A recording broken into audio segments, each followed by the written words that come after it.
Chers amis, bonjour. Aujourd'hui, j'ai décidé de parler un peu du dev perso. Et pour cela, je vais commencer par la base. La base, au fait, de toute démarche ou tout processus de développement personnel est toujours presque à peu près pareil. Il y a des phases qu'il faut suivre et ça, peu importe le bouquin qu'on lit.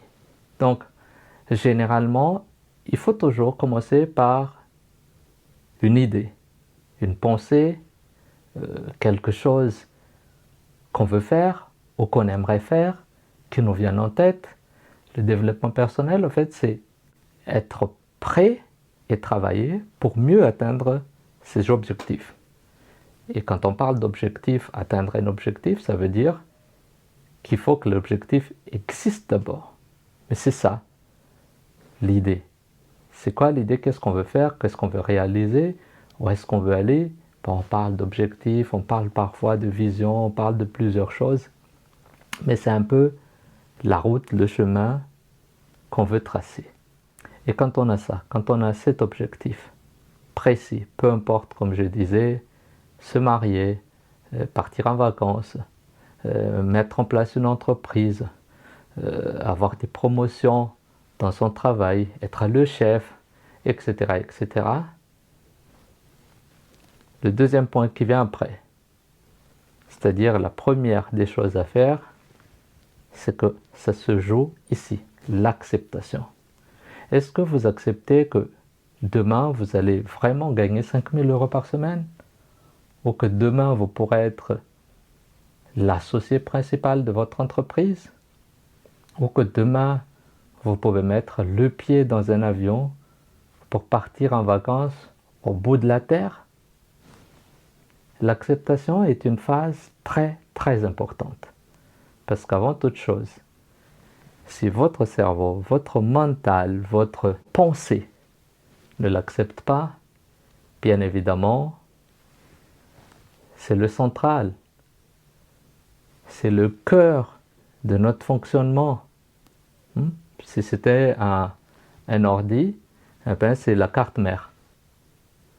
Donc la carte mère doit accepter pour que les restes acceptent aussi et va dans ce sens.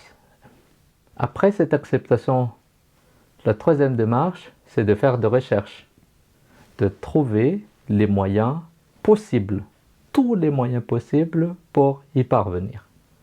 On peut faire du brainstorming, on peut faire, il y a beaucoup de démarches, cartes mentales et tout ça, mais on peut aussi discuter avec des gens, voir des amis, des proches, écouter des vidéos comme vous faites maintenant sur YouTube, ou faire des lectures, des recherches dans des documents.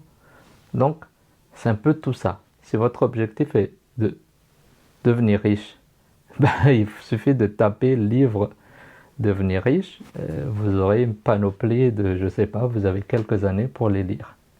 Mais c'est ça, faire des recherches, bien évidemment, vous n'allez pas lire le tous peut-être, mais il faut quand même s'informer et prendre certains qui sont bien classés, qui sont, quand je dis bien classés, par rapport au classement, hein, les étoiles qu'on connaît et tout ça, pour pouvoir gagner du temps. Après les recherches, c'est imaginer. Tout ce qu'on fait avant que ce soit réel, ça se passe d'abord dans le virtuel. Quand on a envie de courir, par exemple, faire du sport, avant même de courir, on peut penser, je cours dans cette direction en suivant tel endroit. On a l'imagination exacte de ce qu'on va faire. Et après, on s'habille et on le fait. C'est ça, l'imagination.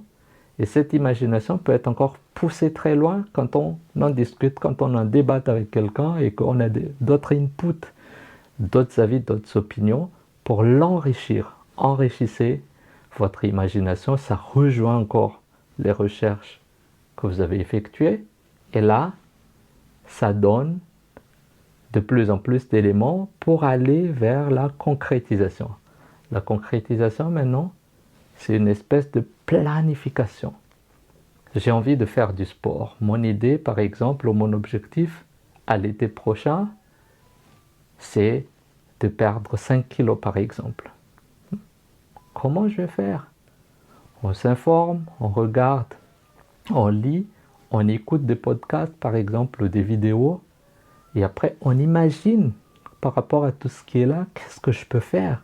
Qu'est-ce qui est adapté à ma façon de faire, à ce que j'aime, à ce que ça ne soit pas pénible pour ma vie quotidienne. Et voilà, c'est là où on commence à organiser et avoir un plan. C'est-à-dire essayer de concrétiser ce qu'on a pensé en écrivant par exemple sur un bout de papier, en faisant des plans, en demandant des informations. Si vous voulez aller dans des salles, combien ça coûte, comment ça marche, est-ce que vous pouvez le faire? On commence à avoir un plan détaillé, les moyens, les possibilités dont vous disposez, comment ça va marcher, etc., etc. Et bien évidemment, après tout ça, il faut passer à l'action. L'action, c'est la partie la plus importante. Peu importe ce qu'on espère, ce qu'on essaie de faire, ce qu'on rêve, ce qu'on pense, ce qu'on réfléchit.